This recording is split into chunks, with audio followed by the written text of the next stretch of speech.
கேள்வி பார்வையாளருக்கு வணக்கம். இந்த நேர்காணலில் நம்ம சந்திக்க இருக்கும் சிறப்பு விருந்தினர் உச்சநீதிமன்ற வழக்கறிஞர் கேசவ். அவங்களுக்குலாம் இன்னைக்கு தெரியும். விசிக 2 எம்எல்ஏக்கள்ல ஒரு எம்எல்ஏக்களுக்கு வந்து அமைச்சரவை தொகுதி தரன்ற மாதிரியான ஆதவஜனம் வந்து ஒரு ஆஃபர் திருமாவளவன் நோக்கி வந்து வைத்திருக்காங்க. இதற்கு மத்தியில் பார்த்தோம்னா திருமாவளவன் வந்து நீங்க சொன்னது எங்களுக்கு மகிழ்ச்சியா இருக்கிறது. இருந்தாலும் நாங்கள் விசிகவனுடைய ஆலோசனை கூட்டத்தை கூட்டி விட்டு நாங்கள் உங்களுடைய கருத்து சொல்றோன்ற மாதிரி ஒரு கருத்து வைக்கிறாங்க. பொதுவாகவே தமிழ்நாட்டில் வந்து கூட்டணி ஆட்சி என்பதே இது வரைக்கும் வரலாறே இல்லை. திமுக அதிமுக தொடங்கினதுக்கு அப்புறம். ஆனால் தற்போது வந்து விஜய் அவர்கள் இந்த மாதிரியான முன்னெடுப்பு எடுக்கிற எப்படி பாக்குறீங்க? தோழர் எழுச்சி தமிழர் தொல் திருமாவளவர்கள் விசிகாவோட கனவு என்பதே கூட்டணி ஆட்சியில் பங்கு. அதை மாற்றுக்கிறதே நமக்கு கிடையாது. அதுதான் அவங்க கனவே. அது அந்த மாதிரிலாம் சந்தர்ப்பம் நமக்கு கிடைக்குமா தமிழக அரசியல்ல? அந்த மாதிரிலாம் ஒரு வாய்ப்பு வருமானு திருமாவளவன் தோழரும் ஏங்கி இருக்காரு. அதுல மாற்றுக்கிறது இல்லை. அவங்களுக்கு மனசாட்சிக்கு தெரியும் நான் சொல்றது உண்மையா பொய்யான்றது. விசிகாவுக்கும் அந்த ஆசை இருக்குது. அதை மாற்றுக்கிறதே கிடையாது. விசிகா தோழர்கள் தொண்டர்களும் நல்லதுதான். அது ஆசைப்படுற தப்பே கிடையாது. விசிகா வந்து ஒரு மாநில கட்சி, ஒரு தேசிய லெவல் ஆர்எஸ்எஸ் பாஜக மோடி அமித்ஷா எடுத்து களமாடக்கூடிய ஒரு கட்சி. அது ஒரு சிறந்த ஒரு இயக்கம். அது அம்பேத்கரை பெரியாரை மார்க்சிய கருத்தியலுக்காக, எளிய மக்களுக்காக, சாமானிய மக்களுக்காக, ஒடுக்கப்பட்ட பிற்படுத்தப்பட்ட மக்களுக்காக களமாடக்கூடிய கட்சி, ஏழைகளுக்கான கட்சி. அது உழைக்கும் பாட்டாளி மக்களுக்கான கட்சி விசிகா. இப்போ சந்தோஷம் தான் அவங்க அந்த மாதிரி ஆசைப்படலாம், தப்பு கிடையாது. ஏன்னா அவங்களுக்கு வந்து எல்லா தகுதி இருக்கு அந்த ஆசைக்கு ஆசைப்படுறது, மாற்றுக்கிறதே கிடையாது. அதான் சொல்றேன், திருமாவளவன் தோழர் முதலமைச்சராகிறதுக்கே தகுதியானவன் நான் சொல்லியிருக்கேன், பலமுறை நான் சொல்லியிருக்கேன். அதுதான் உண்மை. அவருக்கு எல்லா தகுதி இருக்கு. விசிகாக எல்லா தகுதி இருக்கு. மினிஸ்டர் ஆகிறதுக்கு தகுதி இருக்கு, முதலமைச்சராக தகுதி இருக்குது, கேபினெட் பெருத்து வாங்க தகுதி இருக்குது, எம்எல்ஏ எம்பி ஆக தகுதி இருக்குது, எல்லா தகுதி மத்திய அமைச்சராகவே தகுதி இருக்கு. அவ்வளோ நான் சொல்றேன். ஆனா நான் என்ன சொல்றேன்னா, அந்த மாதிரி வாய்ப்பு வரும்போது தயவுசெய்து பயன்படுத்துங்க. ஓப்பனாவே நான் சொல்றேன், தப்பு கிடையாது. நான் ஒன்னும் திமுக கூட்டணியை உடைக்கணும்னு நான் நினைக்கல, நல்லதான் நான் சொல்றேன். நீங்க பயன்படுத்துங்க. வெளியே இருந்த ஆதரவுனால எந்த சல்லி பைசாக்கு பிரோஜனம் கிடையாது. ஓப்பனாவே நான் சொல்றேன், ஆதங்கத்தோட நான் பதிவு பண்றேன். நான் சிபிஐ, சிபிஎம், விசிகா, ஐஎம் நீங்க பண்றது பெரிய பெரிய தப்பு. நீங்க பண்றது இப்ப நீங்க திமுக எதிர்கட்சி அரசியல், அது திமுக பாத்துக்கும்.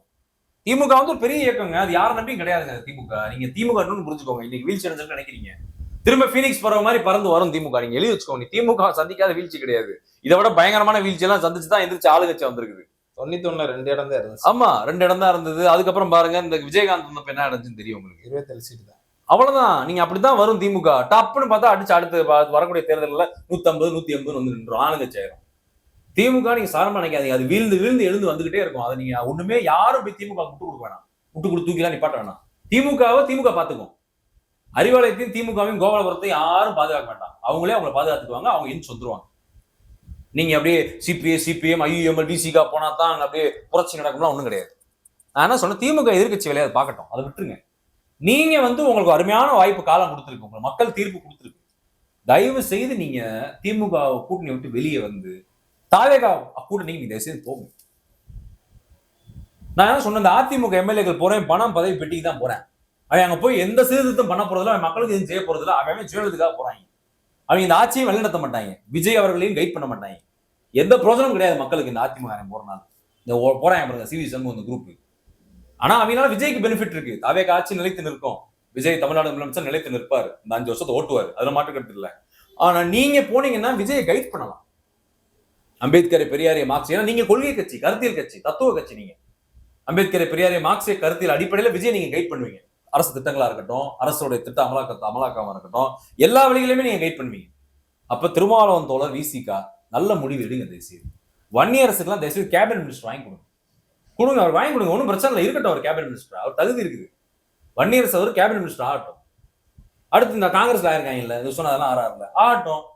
நீ சிபிஐல ஒருத்தர் கேபினட் கொடுங்க, சிபிஎம்க்கு ஒரு கேபினட் கொடுங்க, ஐஎம்எலுக்கு ஒரு கேபினட் கொடுங்க மினிஸ்டர். நான் கேட்கிறேன், போய் உள்ள உட்காருங்க, கூட்டணி ஆட்சியில பங்கை வாங்குங்க, அதிகாரத்தை செலுத்துங்க, மக்களுக்கு நல்லது செய்யுங்க. அதையே புரிஞ்சுக்க மாட்டேங்க, ஒன்றும் புரியல. நீங்க வந்து தயவு செய்து வந்து நீங்க முடிவெடுங்க. யாரை எதிர்பார்த்து உட்காந்துருக்காதீங்க முடிவெடுக்கிறதுக்கு. அங்கிட்டு போய் முடிவெடுக்காதீங்க. ஓப்பனாக நான் சொல்றேன், திருமாவளவன் தோழருக்கு நான் சொல்றேன், நீங்களே முடிவெடுங்க. தயவு செய்து நல்ல முடிவா எடுங்க. தாவேகா ஆட்சிக்கு ஆதரித்து உள்ள கூட்டணிக்குள்ள போங்க. அப்பதான் நீங்க ஆர்எஸ்எஸ், பாஜக, மோடி, அமித்ஷா, சங்கிகளை 3% பிராமண கும்பலை நீங்க கவுண்டர் பண்ண முடியும் தமிழ்நாட்டில். நீங்க அது உள்ள போனா கவுண்டர் பண்ண முடியாது. ஓப்பனாவே நான் சொல்றேன், கவுண்டரே பண்ண முடியாது தோழர். அவங்கள நீங்க வெளியே இருந்து எப்படி கவுண்டர் பண்ணுவீங்க? நீங்க அவன் வந்து நான் சொல்றேன்ல, நீங்க உள்ள போயிட்டு அவன் பயந்துருவான். அதுதான் நான் சொல்றேன், இது இந்த வாய்ப்பு திரும்ப உங்களுக்கு கிடைக்காது. நான் கேட்கிறேன், திமுக அதிமுக எத்தனையோ கூட்டணியில இருந்தீங்கல்ல, விசிகா, சிபிஐ, சிபிஎம், அடுத்து வந்து ஐஎம்எல், உங்களுக்கு கேபினட் கொடுத்தாங்களா? அமைச்சர் பதவி கொடுத்தாங்களா? பெர்த்து கொடுக்குறேன் கூப்பிட்டாங்களா அவங்கள? தாவேகா தான் கூப்பிடுறான்ல, அமைச்சர் கொடுக்குறேன் வாங்க வாங்க வாங்க, நேத்து கூப்பிட்டு இருக்கேன், இன்னைக்கு கூப்பிட்டு இருக்கேன், இன்னைக்கு சாயந்தரம் கூட வாங்கன்றான். நாங்க பேச்சுவார்த்தை நடத்தி சொல்லுவோன்றீங்க நாளைக்கு. இப்ப அதிமுக வந்து அதான் சொல்றேன்ல, நீங்க உள்ளே வெளியே கேம் ஆடுவீங்க, பயமுறுத்துவீங்க, ஆட்சி எல்லாத்தையும் கலைச்சு விட்டு ஓடி போயிருவீங்கனாலதான் விஜய் வந்து அதிமுக ஆதரவாங்க. தான் நடந்த உண்மை, ஓபனா நான் சொல்றேன். ஏன்னா அவருக்கு வந்து என்னன்னாங்க, இது கிடைப்பதற்கு அரிய வாய்ப்பு தமிழ்நாடு முதலமைச்சர் பதவி. அதாவது இறந்துட்டு போறா சொல்லுங்க, யாரும் நீங்க இறந்துட்டு போவீங்களா? நான் வந்து இறந்துட்டு போவேன் அந்த பதவியை. சரி பாத்துக்கலாம்ப்பா, அடுத்த எலெக்ஷன்ல பாத்துக்கலாம்ப்பா, விடுப்பா அப்படின்னு நான் அப்படியே ரிசைன் பண்ணிட்டு போயிருவேன். சொல்லுங்க, நீங்களே சொல்லுங்க. பண்ண மாட்டோம். இப்ப விஜய் அதை தற்காத்துக்குள்ளதான் பாப்பாரு. எந்த மனுஷனாலும் தற்காத்துக்குள்ளதான் பாப்பா. அந்த இடத்துல சுயநலமா தான் இருப்பான் யாரா இருந்தாலும். தப்பே கிடையாது அதுல. அவர் அரசியல்வாதி விஜய். நடிகர்லாம் தூக்கி ஓரமா போடுங்க. இப்ப ஒரு முதலமைச்சர் அரசியல்வாதி, அப்படிதான் நீங்க விஜய் பாக்கணும். அவர் அரசியல் எல்லாம் பண்ணுவாரு. அவர் ஒன்னும் தேவதூதம் கிடையாது, மனித கடவுள் கிடையாது. அப்ப நான் என்ன கேட்கிறேன், திருமாவளவன் தோழருக்கு என்ன தயக்கம் ஒன்றும் புரியல. சிபிஐ சிபிஎம்க்கு என்ன தயக்கம், வீரபாண்டியன் தோழர் சமூகத்துல என்ன தயக்கம் தோழர்களுக்குலாம் ஒன்றும் புரியல. உடனே பயன்படுத்துங்க இந்த வாய்ப்பை, உடனே கூட்டணி ஆட்சி போங்க, கேபினெட் வாங்குங்க. அவங்க மேல நம்பிக்கை இல்லைன்னு நினைச்சிருவாங்களா மத்தவங்களாம்? திமுக கூட்டணில இருந்து வெற்றி பெற்று அங்க போயிட்டாங்க. நான் என்ன சொல்றேன்னா, அதிகாரம் இருந்து மக்களுக்கு நீங்க தொண்டு செய்து பணி செய்தால் நம்பிக்கை தானா வரும். மக்கள் இன்னமும் உங்களை அங்கீகரிப்பான். தயவுசெய்து புரிஞ்சுக்கோங்க, தயவுசெய்து புரிஞ்சுக்கோங்க. திருமாவளவன் தோழர்லாம் காட்டுமன்னார் கோயில நின்று எம்எல்ஏவா நீங்க ஆயிருக்கணும். வன்னியரசன் திருமாவளவன் தோழருமே கேபினெட் மினிஸ்டர் ஆயிருக்கணும். சட்டசபையில் அரசியல் பண்ணிருக்கணும். அரசியல் பண்ணியிருந்தா நீங்க வேற லெவலுக்கு போயிருக்கும் விசிகா. அதெல்லாம் எனக்கு ரொம்ப வருத்தமா இருக்கு. எனக்கு ஜோதிமணி கொடுத்துருக்கீங்க, தப்பு கிடையாது, நல்ல கேண்டிடேட் தான் அவரு. அவரை நான் குறைச்சு மதிப்பிடல. நீங்க வந்திருக்கணும் தமிழ்நாடு அரசியலுக்குள்ள வந்து, நீங்க களமாடி இருக்கணும். நான் தான் சொல்றேன் இல்ல, இப்ப கூட உங்களுக்கு ஒண்ணு கெட்டு போல, கேபினெட்டை வாங்கிட்டு உள்ள போய் அரசியல் பண்ணுங்க. நீங்க தமிழ்நாட்டுல அரசியல் பண்ணுங்க. நாடாளுமன்றத்துல பேசி என்னங்க பிரயோஜனம்? நீங்க காத்து கத்துறீங்க, அவங்க கண்டுக்கவே மாட்டாங்க நாடாளுமன்றத்துல. நீங்க 40 பேர் போறீங்க, காச்சான்னு கத்துறீங்க. அவன் ஏதாவது பாஜக அரசு உங்களை கண்டுக்கிறானா? அவன் இப்ப 850 சீட்டு போட்டான், டீலிமிட்டேஷன் பண்ண போறேன், தமிழ்நாடு சீட்டை குறைக்க போறேன், இந்தியா முழுக்க சீட்டை கூட்ட போறேன். நீங்க 40 பேர் போனா ஒண்ணுதான், போறாலும் ஒண்ணுதான், கண்டுக்க மாட்டாங்க உங்களை. 80 சீட்டாலும் உங்களை கண்டுக்க மாட்டாங்க உங்களை. நீங்க போய் கச்சான்னு கத்திட்டு வர வேண்டியதான். நீங்க தமிழ்நாடு சட்டசபைக்குள்ள போங்க, திருமாவளவன் தோழர் நான் சொல்றேன், இங்க போய் நீங்க அரசியல் பண்ணுங்க, கத்துங்க, சவுண்ட கொடுங்க. பட்டியல் சமூக மக்கள், பிற்படுத்தப்பட்ட சமூக மக்கள், ஒடுக்கப்பட்ட மக்கள், ஏழைகளுக்கு உரிமைக்கு நீங்க குரல் கொடுங்க. பெண்கள், மாணவர்கள், இளைஞர்களுக்கு உரிமைக்கு.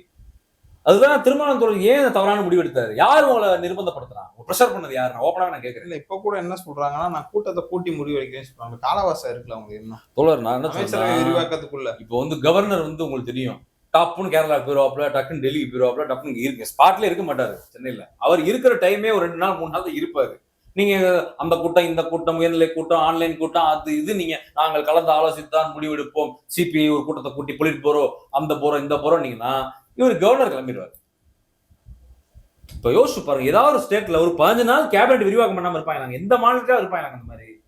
அட்ட ஸ்ட்ரெச்ல பார்த்து, நீ ஜெயலலிதா இருக்கும்போது, கலைஞர் இருக்கும்போது பாருங்க, ஒரே பதவியேற்புனால எல்லாருமே பதவி ஏற்றுவாங்க. அப்படியே கவர்மெண்ட் ஃபார்ம் பண்ணி கவர்மெண்ட் நடத்த ஆரம்பிச்சிருவாங்க. நீங்க 15 நாள் முக்கியமான துறைகள், வனத்துறை, எவ்வளவு துறை இருக்குது, அமைச்சரே இல்லாம அந்த துறை கிடக்குது. போக்குவரத்து துறை எல்லாம் எவ்வளவு பெரிய துறை, தமிழ்நாடு ஸ்தம்பிச்சிரும் போக்குவரத்து துறையில ஏதாவது பிரச்சனை ஆச்சுன்னா. அப்ப அந்த துறைகள்லாம் அப்படியே கிடக்கு. நீங்க இதெல்லாம் சாரம் நினைக்காதீங்க, லா அண்ட் ஆர்டர் பிரச்சனை ஆயிரும். திடீர்னு ஏதாவது துறைகள் பிரச்சனை ஆச்சுன்னா தயவு செய்து உடனடியா முடிவெடுங்க, போய் கேபினெட் பெருத்து வாங்குங்க, வாங்கி கூட்டணி ஆட்சியில பங்கெடுங்க. ஒரு அனுபவம் தான் சொல்றது. உங்களுக்கு இந்த வாய்ப்பு என்னைக்குமே கிடைக்காது. இன்னும் சொல்றேன், இந்த வாய்ப்பு உங்களுக்கு என்னைக்குமே கிடைக்காது. தயவுசெய்து மறந்துடாதீங்க, இது என்னைக்குமே இந்த வாய்ப்பு உங்களுக்கு கிடைக்காது. தயவுசெய்து பயன்படுத்தி மக்களுக்கும் நல்லது செய்யுங்க, நீங்களும் பயனடைச்சுக்கோங்க.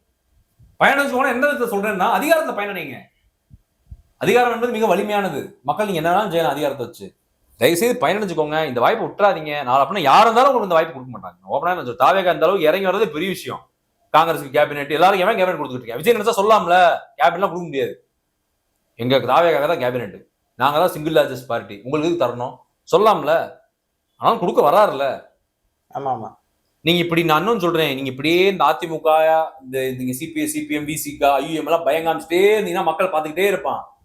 அடுத்த வாட்டி விஜய்க்கு நம்ம சிங்கிள் மெஜாரிட்டி கொடுத்துருவோம்டா, 150 சீட் கொடுத்துருவோம்டா, 200 சீட் கொடுத்துருவோம்டா முடிவு பண்றது பச்சிக்கலாம். பாத்துக்கோங்க, மக்கள் இளைஞர்கள் சொல்றேன், 2K ஜென்ஜிலாம் 90s கிட்ட ஷார்ப்பா பாக்குறேன்.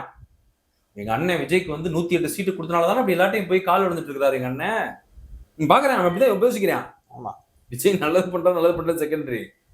எங்க அண்ணன் நம்ம தப்பு பண்ணிட்டோமே, 108 கொடுத்துட்டோமே, ஒரு இன்னொரு 15 சீட் கொடுத்தா அண்ணன் சிங்கிள் மெஜாரிட்டில கவர்மெண்ட் ஃபார்ம் பண்ணிருப்பாரு அப்படின்னு பல பேர் புலம்புறாங்க. நான் பாக்குறேன், எனக்கே ஆச்சரியமா இருக்கு. எனக்கு இவங்க என்ன பண்ணுவாங்க, அடுத்த வாட்டி என்ன பண்ணுவாங்க, நான் அண்ணனுக்கு இந்த வாட்டி 200 கொடுக்கணும்டா, எவன்டே போய் எங்க அண்ணன் நிக்க கூடாதுன்னு சொல்லி அடுத்த வாட்டி 200 கொடுக்குவாங்க.